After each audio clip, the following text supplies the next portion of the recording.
myself, and you can answer what you want? Yes, please. It has been said Maria Callas gave up singing for Aristotle Onassis. Well, I could not. I could do that without answering that, but I think it's an honest question. I thought that when I met a man I loved, that I didn't need to sing, because I think that a woman, the most important thing in a woman is to have a man of her own and to make him happy. Because I don't think that singing is a woman's job. You gave up your career then? I didn't give up. I kept on singing. But you see, in our kind of work, we have to keep on and on. You just cannot sing once or twice a year. Then you lose your muscles. Then you lose the training, the habits, the reflexes.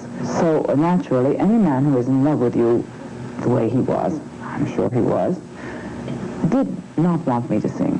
But I had to sing as we both, or I would not make up my mind about marriage, because I also had a husband, remember, who was making a lot of trouble. And once you get married and divorced, you're very, very, at least I'm very frightened of getting married a second time. I don't think I ever will be. Mm-hmm. I don't like using the word never, because you never know. You're not sorry you didn't? Did not get married? Mm-hmm. Oh, no, I'm not sorry at all. Mm-hmm. I think love is so much better when you're not married. But then people say now, and you're being very honest today, no, I think it's important that you are, but then people say, Maria Callas is broken-hearted. She gave up a beautiful career. She didn't marry him. She married somebody else.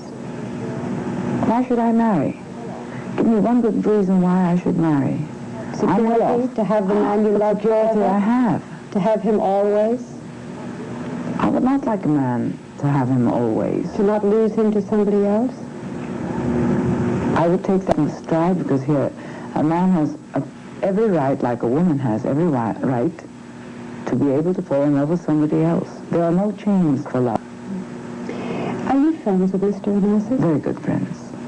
You know the rumors, of course, too, that you were not from Mrs. Onassis. I've never met her. We're not friends. I've just never met her. Do you have no bad feelings? No. Not at all. Why should I? Mm-hmm. Of course, if she treats Mr. Onassis very badly, I might be very angry also, because I would do that to any friend, especially to a very dear friend, nearly a husband, as Onassis was to me. Mm-hmm. But you've never said to yourself, oh, if I'd only married, if 5 years ago I had married him, this and this and that. But I left him of my own accord.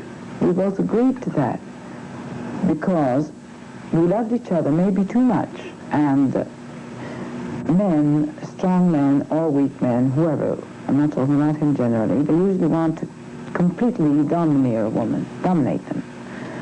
And I want to be dominated of my own accord. But no regrets? No regrets. Mm. Oh, no. Otherwise I would have married him. I had every occasion. But I don't believe in marriage. You recently said in a newspaper interview, I believe I must be just a little American kid at the back of my mind, because I wanted someone Prince Charming to come in and take me away. Very true. Do you think he ever will? Up to now he hasn't. Or rather, he has. About the man I'm talking, of course, there was only one second man, and probably the only one, and then husband, Mr. Onassis. And you see, you hope a lot. Maybe it's my fault. I put him on a pedestal. And I hoped a lot, and I probably was disappointed, and probably it was my fault. Do you still hope? Hoping what? Do you still hope Fine. Prince Charming will come? Well, he won't be Prince Charming at our age. At my age, I don't expect a Prince Charming, but I expect a mature man who will accept me as I am. Would you give up singing then? Oh, naturally. You would? Well, at this age, yes. Just while we're talking about the past, have you deliberately not wanted to meet Mrs. Onassis? Oh, no. And Mr. Onassis has never wanted to introduce you as to women he cares so about?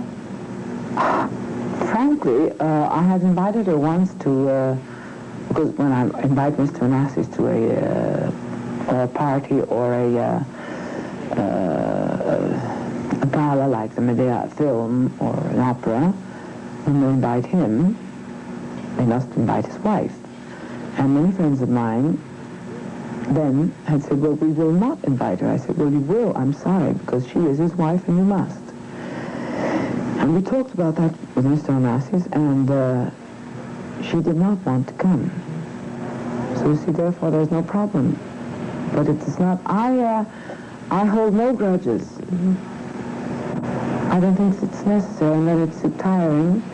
And I don't think that in the long run it helps in life. Neither does it help you to look well or live well with yourself. Now, when I live with myself, I have to be 100% honest with myself and be happy with myself. And I have integrity, which is a very expensive, using Onassis' words, it's a very expensive price to pay for integrity and honesty. But I can pay that price.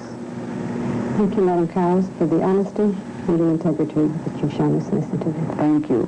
Thank you for asking these questions. I couldn't be otherwise. It was a pleasure.